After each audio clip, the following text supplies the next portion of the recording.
Kwanza nichukue nafasi kutoa pole sana, pole kwa familia ya marehemu Jenista, lakini pia nitoe pole kwa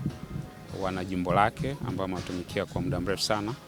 na pole pia kwa serikali ambao wamekuwa wakitumikia kwa muda mrefu sana. Na mimi nimemfahamu Jenista kabla sijawa mbunge, kama mtumishi ambaye alikuwa anajali sana watu wake pia, na hii inathibitisha na namna ambavyo wananchi waliweza kumwamini